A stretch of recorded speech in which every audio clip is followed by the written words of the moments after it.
Their natural way of doing things does not always change, but once they become domesticated or dominated, they will tend to do good deeds to accumulate virtue. This story is an example. I remember when I was in the fifth grade of elementary school. One day during the winter break, it was snowing outside and it was too cold to go outside. My parents were at a clothing store doing business. They were too busy to care about me that night, so I just watched TV alone at home. I was cold, so I had to burn coal in the pot to keep warm while baking potatoes and watching TV. I was so occupied that by the time the movie ended, it was dark and freezing outside. The temperature had not increased at all. I decided to eat the whole roasted sweet potato belly, so I was not hungry anymore. My parents came home very late, so I didn't wait for them. I didn't know what to do that day, as I felt very sleepy and couldn't keep my eyes open, so I just passed out on the chair.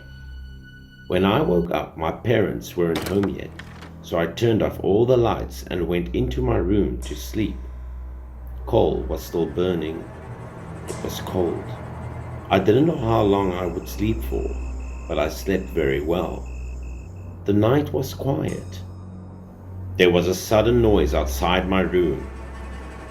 I was very tired, but I heard the sound coming from outside the window as if someone was knocking on the door.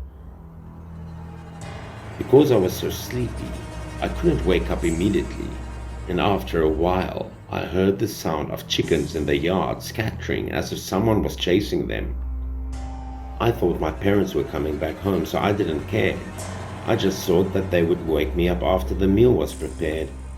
The strange thing was that I didn't hear them at all. And after a while, I heard another knock on the window again, and this time louder and more urgent. It was so noisy that I couldn't sleep any further. I had to get up to look, and when I saw a figure standing outside the window with eyes looking at me through the bars, I was startled. It was very dark, but for some reason this man was leaning against the window. Although I couldn't see his face clearly, I was sure it wasn't my parents. Seeing me staring blankly, he also didn't move. Then the figure began to slowly wave at me, as if to signal for me to go out and meet him. I did not know who it was. I thought it might have been a village friend who came to visit me. Where could I play in this cold weather, I wondered. I didn't want to get out of bed, but I had no choice but to get up and go solve this issue because that person refused to leave. I didn't know if it was because I stood up suddenly or if something else happened, but I felt sudden dizziness and fatigue. I didn't have any energy or strength to walk, but I finally managed to get out of the room. Stunningly, I stepped out and just opened the door. A cold wind was blowing and making me shiver. I felt a little bit better inside. I saw the figure standing by the chicken coop. The young man looked very thin. He looked like a 14 or 15-year-old boy who seemed to be looking at me, although I didn't know that for sure. We weren't far from each other, but I couldn't see his figure or clothes, only a vague figure surrounding by the blue light. The young man was also strange. No matter how much I asked him, he didn't say a word. Seeing that, I curiously walked down the steps and walked towards him.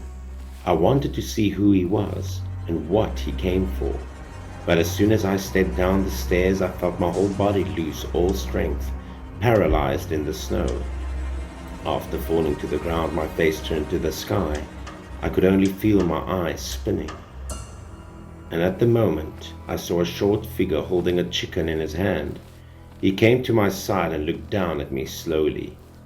Because of his short figure, when he looked down at me, we were face to face, and I finally started seeing who he really was. The young man's body proportions were strange. His body was terrifying, plus his limbs were short. Even weirder than that was that he had animal ears. and as he got closer, I saw the rest of his true form. His face was full of fluff, his mouth was pointed like a fox's nose, and his skin was yellow. I finally concluded that he was a wild ferret. The strange hairy face less than 30 centimeters away from me was still smiling. He lowered his head and stared at me for more than a minute. While watching me for a while, he turned around and left with a chicken in his hand. And then my vision became increasingly blurred. After he left, my eyes completely darkened and I lost consciousness. I was in a coma not long before my parents returned, and as soon as they entered the yard, they found me lying unconscious in the snow. Seeing this scene, the two of them rushed over, hugged me anxiously, and called my name over and over again. And this is when my father saw what has happened in the chicken coop. 7 or 8 chickens were slashed by their throats, and my father cursed whoever did this. After hearing my vague account, the whole family knew it was the yellow ferrets, so my dad decided to punish him. But that was not as important as I was, and my mother also hurriedly urged my father to quickly take me to the village infirmary. At the time, the infirmary was located on the premise of the village committee, and it was an old doctor in the village who examined me. After being examined, the doctor said that I was not bitten by a ferret, and the cause of my coma was carbon monoxide poisoning. Later, when my parents thought about it, and they went back to the house to get all the things, they were surprised to see that the house was filled with charcoal smoke. I closed the door that night so that the gas would not escape. I also told them that the reason I went out was that someone resembling a ferret called out to me. According to the doctor, if the yellow man hadn't knocked on the window to let me out, I would have stayed in the house and continued to fall asleep, and probably wouldn't have woken up at all. Hearing that, the next day my father immediately went to the city to buy some more chickens and placed them in the chicken coop and waited for the ferret to come and steal them as a way to repay and thank him for saving my life.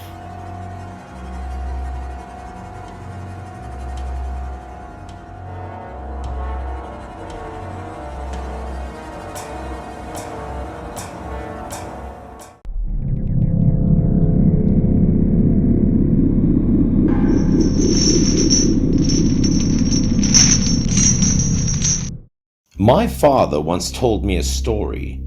It happened a long time ago, around the 80s of the last century, so I couldn't guarantee the authenticity of the story. That year, there was a tragedy in the village that killed a woman and a child. Police also soon arrived at the scene to investigate and remove the body. Their deaths were so tragic, nobody could describe in what bad shape the corpses were. And the most tragic thing of all was that the killer was a family member. Initially, the police thought that the killer was a jealous husband who was cheated on by his wife and who also had a child with another man.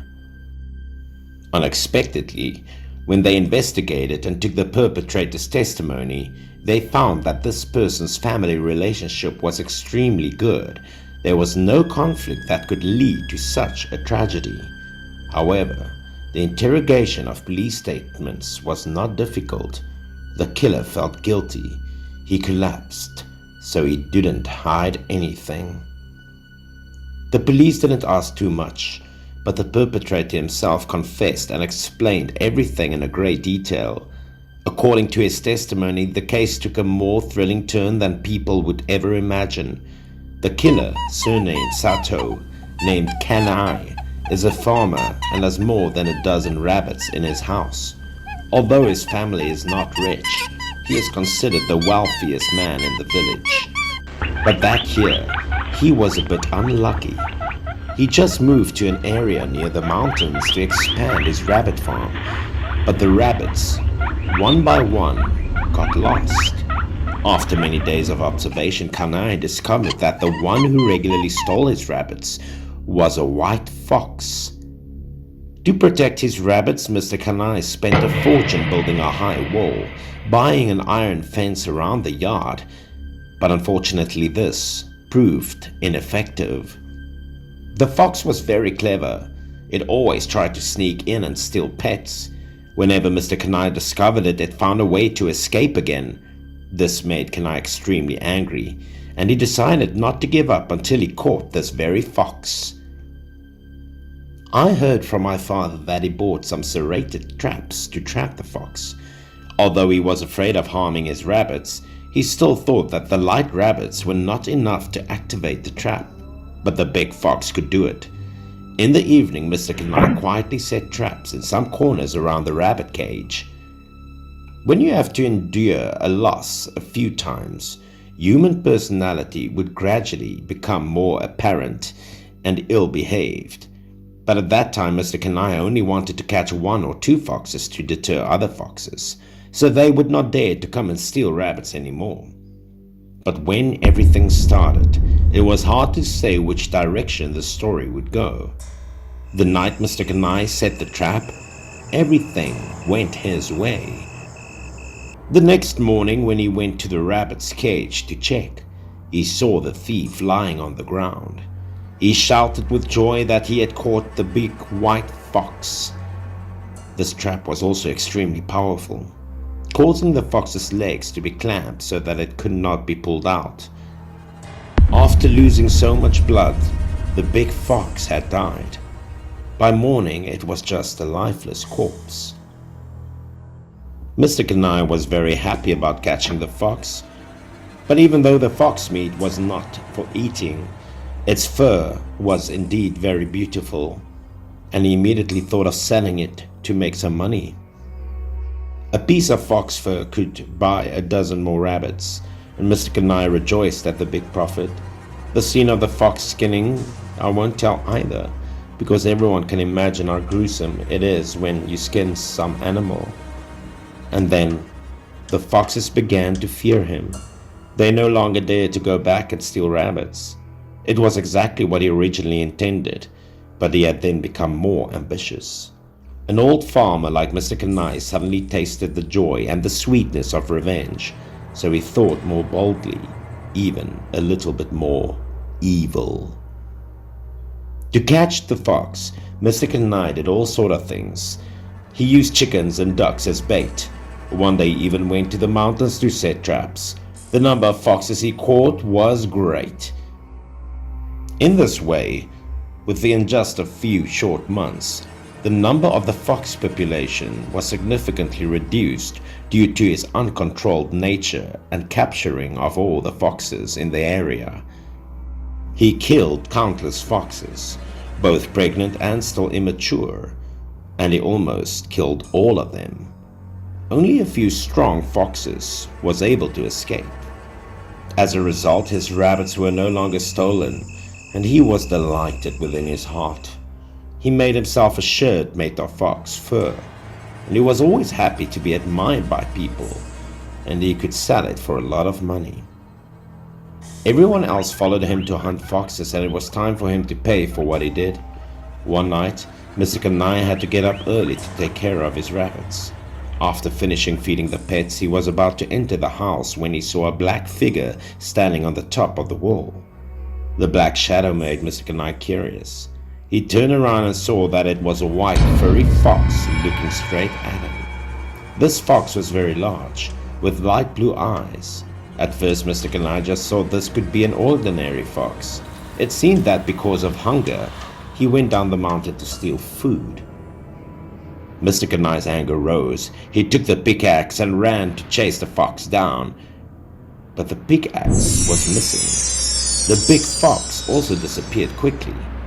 Everything happened so fast that Mr. Kanai had no doubts. He went back to the chicken coop to look for the fox, but the fox was nowhere to be found. He had no choice but to go back to the house and plan to go up the mountain the next day to trap the rest of those foxes. But as soon as he entered his house, he saw a white shadow of a fox.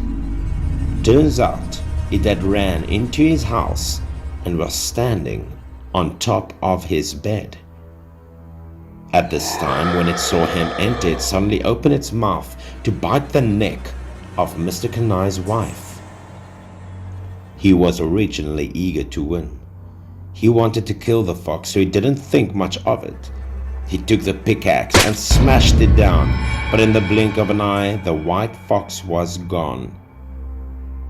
When he looked back, he knew he made a mistake. His pickaxe had hit his wife's head, and the skull was broken. He was shaking and crying at the death of his wife. Before the crisis ended, he heard the fox cry from behind. The fox stood in front of the door of another room, looking at him like it was provocative, challenging him to kill it. Speaking of which, it was plain to see and understand what was going on. He resented the fox, and he continued to chase after it with his pickaxe.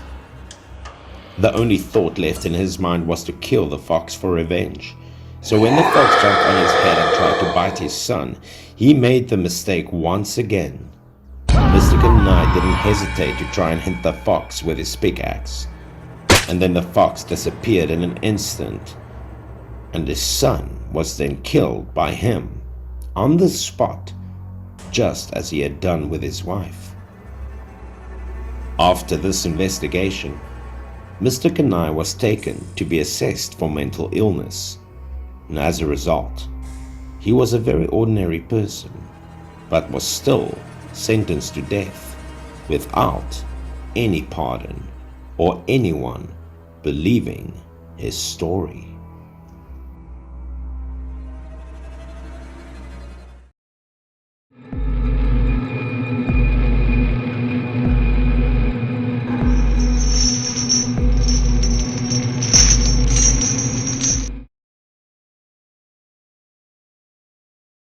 This story I heard from my aunt and happened in the 1970s. Rural life was still poor. Occasionally there were performances in the countryside by singing troops from the district town to serve the people. When knowing that there would be a show coming up, the whole village would come to the communal yard to watch it. Significantly few people went to see the troupe. My aunt said people just went to watch it for fun because they didn't understand what the choir was singing about. The troupe sang about the play The Judge. The audience was very crowded. Moments later, the troupe began to sing and perform for the audience to enjoy. My aunt and her best friend also stood below to watch the show. However, because everyone was jostling and playing, the two of them were pushed forward. But because of that, the two were lucky to see the whole scene of the artist singing on the stage in front of their eyes. The character who played the Mandarin was drawn with a large face with a white crescent on his forehead. Then he babbled the first verses. But while he was singing, he suddenly stopped, and then he stared at something at an unknown place. The villagers thought he had forgotten his lyrics, so they shouted to him. But then, it was very common for these incidents like this to happen to a theater actor who was singing. Therefore, there would always be someone behind the stage helping the actors whenever they forgot their words or lyrics. Although someone would hide behind the stage suggesting lyrics to him that day, the actor decided not to sing anymore and walked down from the stage with a worried look. As soon as the villagers could no longer hear the troupe's performances, everyone dispersed and went home. Only one close friend of my aunt's still wanted to stay. The troupe was arranged to live at a villager's house. My aunt and her best friend took each other and ran inside. The two decided to sneak in and peek through the window. The two of them were surprised to hear that the leader had cursed the actor so much for not doing well as the leader had told him to, and at the same time rebuking him as an inexperienced actor, and that he shouldn't make mistakes with such things because that would affect the group's reputation. My aunt's best friend couldn't help but laugh when she witnessed the actor's embarrassment at the time, and her smile faltered when she heard the actor say that he had seen ghosts. And not only did her aunt and her best friend disbelieve, but neither did the leader. They did not believe that the actor saw a ghost while performing. He repeatedly emphasized that he did see a ghost. He said that when he was singing on stage, suddenly a woman who looked like a female ghost appeared on the stage from nowhere, and she was kneeling. What's scarier was that her face was full of wounds and dirt, just like a female ghost would be. She knelt in front of the actor and cried and begged. At the time, he was so scared that he stood frozen in place and did not dare to move anywhere. After hearing the actor tell the whole story, the leader was also very scared and asked the actor if the female ghost was gone. The actor told the leader that the woman was still there and that she was kneeling behind him. The leader became scared that he had to hide behind the actor's back and didn't know what to do. Then, one of the female actors in the cast came up to him and came up with a way to stop the ghost from following the actor. As the team leader thought of this approach as a possible solution, he let the actor try the role this time again. Moments later, the actor would be in his judge costume, and at first, the actor would ask the ghost who was kneeling in the background if she had encountered any injustice and why she was there. The female ghost immediately replied to him that she had been raped and killed unjustly, so she came to ask him to get justice for her. She recounted the night she went home alone. There was no one on the way back then, but when she was walking to the cornfield, from behind a corn bush, a strange man appeared as if he wanted to do something evil to her. Although she used all her strength to try and escape, unfortunately she was dragged by the man into the cornfield. She was alone at the time and knocked down to the ground. She tried her best to resist, and she scratched and fought, but this just made the man embarrassed and angry, so he pulled out the knife and slashed her face several times. That man did a very blasphemous act of raping her in a secluded place. After that, the man killed and threw her body into a dry well in the west of the village to cover up all the bad things he had just done. Because this was a cornfield, no one really went there, and no one could find her. The female ghost tearfully recounted the story of being murdered by that man, and told them who the murderer was and where he lived. When the actor heard the story, he told her that he promised to help her find justice for her and asked her to go back. After the female ghost left, the leader and the actor went to the police to report the injustice. But the police did not believe the story and thought that there must be some superstitions of the feudal age hanging around. But then, the village chief also went to confirm two things. The first thing was that a woman who was missing had not been found, and the description fitted it. The second thing was that there was actually a dry well there. The police, after hearing what the village chief said, searched and found a dry well, just like the village chief said, and then they smelled the stench from afar in that well. Only then did everyone believe that a horrible murder took place there. When they got there, they finally found a decomposing female body.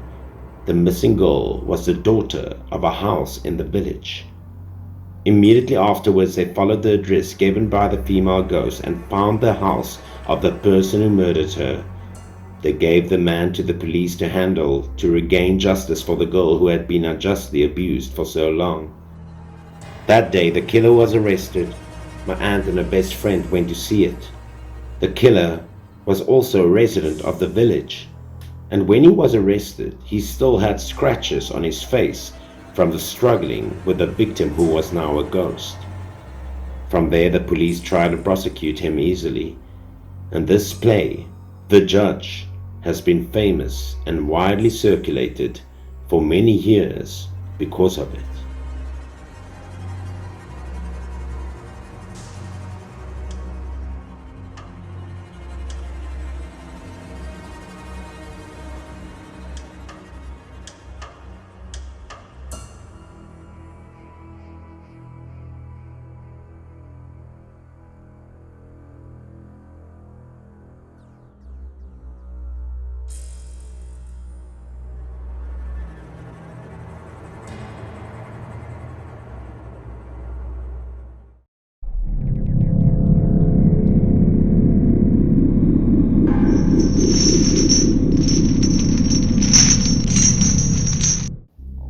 last year, my younger brother Shinichi and I went to my wife's hometown to visit her parents. But unfortunately, the town was forced to close due to the epidemic, so we were stuck. I went fishing with my brother. The lake was located on the south side of the town.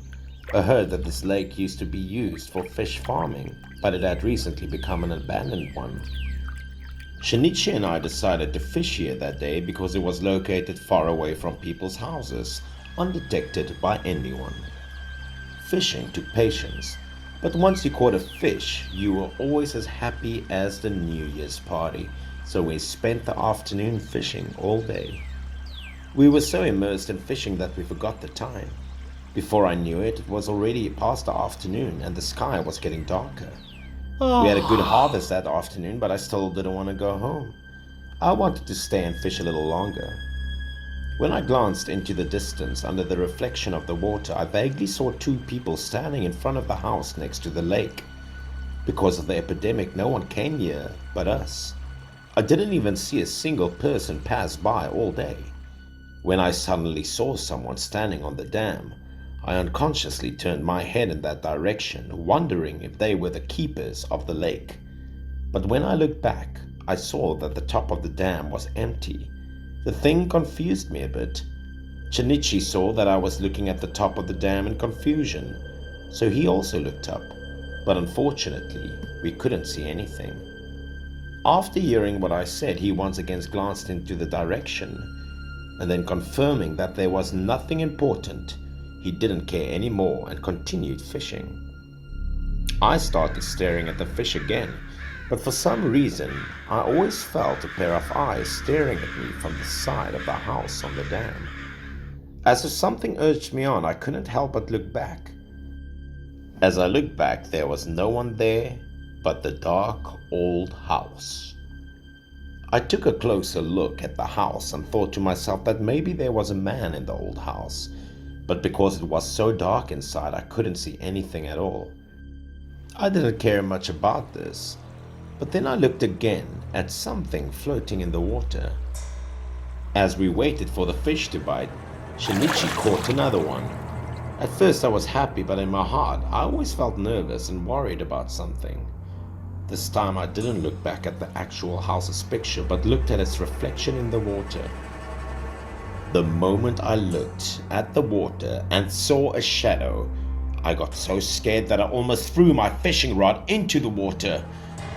I did see a figure in front of the house. It was a man not standing in front of the house, but hanging from the upper beam. I didn't know if it was the wind blowing, but his whole body was swaying slightly. Seeing this, I was so scared and I broke out in a cold sweat. I suddenly turned around and was looking for the fishing rod in my hand that I had just dropped. Shinichi also noticed my reaction. There was an inexplicable surprise on his face as he looked at me and followed my gaze to the house on the dam. In that moment, I understood that something was indeed wrong. I couldn't tell what it was either. Shinichi seemed to realize something as he looked at the house too. He didn't say another word, but his face changed, just like mine. Shinichi gradually understood the seriousness of the matter, and we both quickly packed up and left. As soon as we left the fish pond, we hurriedly started the car, and during the ride neither of us spoke and the atmosphere was a bit tense. But at this point, I was still shivering. On the way back, we had to pass a few abandoned houses adjacent to the dam. We both had mixed feelings about what happened, really scared about what we had seen. We finally passed the house. We both couldn't control ourselves and looked at it one more time. It was old, mossy, empty, and very creepy. As we passed, the lights from the headlights of our cars shone on the dilapidated house. The inside of the house was empty. There was no sign of living people. It was strange. We decided quickly to return home. After confirming that there was no one in that house, the atmosphere in the car calmed down a bit. When we got home, we talked about this. I also talked with my wife and her parents. I heard that the fish pond had been lying empty for more than 10 years, and the reason that that house was abandoned was also a scary thing. Long ago, there was a couple who were leased out by the state to this fish pond, and after that they spent all their money investing in fish farming. However, some children in the town had sneaked out there to steal fish. Then, because of insulting and scolding these children, the couple was harmed by people. The people even poisoned their fish dam and killed all of the fish. When the couple went to confront the perpetrator, he attacked the husband violently and broke his leg. So not only did all the fish in the pond disappear, but also they had no money for medical treatment. Tragedy struck. The husband couldn't stand, resentful and miserable, so he drank pesticides and committed suicide. At the time, the wife was too heartbroken to go on. She did not have time to think, so she hanged herself on the rafters next to the dam. Since then, some spiritual things have happened regularly in this place. Many people who passed by this lake at night would see them or hear their cries and lamentations. To this very day, the fish pond was no longer contracted, so it was left alone and became a deserted lake. After hearing the story, I was upset and felt sorry for the couple, but I was also a little worried. After all, the fish we caught were also released back into the wild.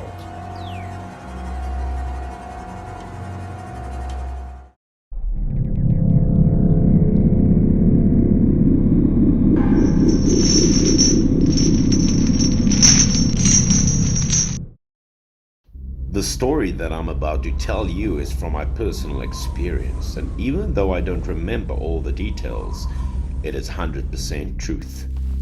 My hometown is in the northwest and it's close to the desert, so it's located in a sandy place where the weather was windy all year round. For me and the people who lived here, there was always a lot of fun to be had and a lot of connection to the place. Moreover, in this desert area, there were many jujube trees, and usually in the fall we would go to pick the jujubes to eat. Today's story, I will tell you about my cousin. At the time she was only 21 or 22 years old, but had just gotten engaged not long ago. She was an easygoing person, so every time she took me out to pick jujubes and play sandboarding, it was fun. At the time I was wandering around when suddenly I saw something black buried in the golden sand, and because the sun reflected the light, we couldn't see anything at the moment. It wasn't until we got closer that we used a stick to pick it up and saw that it was a cool looking pair of sunglasses. Later, when we found out that the item was still new, undamaged and usable, my cousin saw it and brought it home to use. It was surprising that when she took the glasses back home, it didn't give her anything good. Instead, many bad things would happen to my cousin. When she got home, she became ill, and every day she had a high fever and kept lying in such a coma that she could not get out of bed, and the bed she had been lying in for days. At first, her family simply thought it was a common cold. They decided to get some medicine and go see some doctors for advice. As they went home to take care of her, everyone's anxiety slowly subsided because my sister's eyes couldn't be opened for some reason. The family couldn't do anything at all, so they took her to a large country hospital for examination. But even there, they found no abnormal health problems. At that time, the doctor prescribed her some eye drops and some anti-inflammatory things, but these drugs basically did not work at all, even though they used them for days. It seemed that her eyes could only be opened by a small slit, and everyone knew that she used to have big round eyes and double eyelids, but her eyes were then crossed and it had changed a lot more than before. Furthermore, my cousin's eyes were also very scared when she saw the light. She always said that it was very bright and blinding. She also mentioned seeing some shadowy figures floating in front of her eyes at night. But when she looked closely, she wouldn't be able to see anything. After some time, she still had to go to work and became really afraid of the light, so she had to wear sunglasses every day before going out. My cousin became very dependent on these sunglasses. In recent times, she still regularly went to several hospitals for examinations, but they still did not see any unusual health problems. One of my family aunts was very superstitious, so a few months later, as my aunt saw no improvement in my cousin, she immediately went to ask a famous clairvoyant in the locality for help. It was known that this clairvoyant was very famous, and people in the city often believed and often came there to invite her to come and help them and see the future. Very often, she did not even take money for it, but they could pay in other ways. They could pay by giving her incense, cake, or fruit. After hearing from my aunt about the clairvoyant, she took my cousin there to see how it was. About 5 o'clock the next morning, the aunt took the cousin to the clairvoyant to worship, light incense, and then enter the door. Usually before starting a ceremony, the clairvoyant would burn incense to worship a god on the altar first, which had become a long-standing custom. Because it was early in the morning and dark, my cousin didn't wear her sunglasses. First of all, let's talk a little bit more about the clairvoyant. She only worshipped a statue of a god covered with yellow cloth on top. And before entering, she would often say a lot of prayers to ask the gods for help. And then, she suddenly sat silent in front of the goddess statue. Onlookers also discussed that she was probably being possessed by the invisible. She sat there for a while, and then surrounding space became extremely quiet. After 10 minutes or so, she would start swaying constantly, expressing and changing both her personality and tone to the point of becoming a completely different person. This clairvoyant turned her head to look at my cousin for a long time, and even the good expression that were unique to her disappeared. My cousin was scared and amazed by the atmosphere and the state of the old woman at this time. She also asked her if she had taken someone's things without asking. My cousin did not know how to answer because she did not understand what the clairvoyant was saying. But the more she spoke, the more specific she became, and her words flashed through my cousin's mind like a flash of lightning. My cousin reacted and learned that this could be due to the sunglasses she picked up earlier. During the conversation, my cousin took out the pair of sunglasses from her pocket and showed them to the clairvoyant, and as soon as she saw them, she told them that this object was so dense that it made my cousin sick. Later, my cousin told me about the day when she and I went out together and saw a pair of sunglasses on the golden sand. She did pick them up and tried them on. The clairvoyant, after listening, did not say anything else and immediately suggested that they went to the golden sand to find the owner of these glasses. From there, she would come up with some ideas to solve the problem and help them. At dawn the next morning, my aunt and cousin searched all day and finally found it. At the time, there was a corpse buried under the golden sand. It looked like the person was dead for a long time. When they got home, they called the police to report the crime. Then they followed the methods the clairvoyant told them of burning some banknotes at the intersection, as well as burning sunglasses. Then my cousin's eyes really improved, and she was no longer afraid of the light suddenly. But she was still slightly squinting to this very day. It is said that what the dead have used will leave a mark on the living, and the living is best not to use it. That is the reason why if someone in the family dies, they should be burning the clothes they've used all their life, even the most precious things, or bury it with them.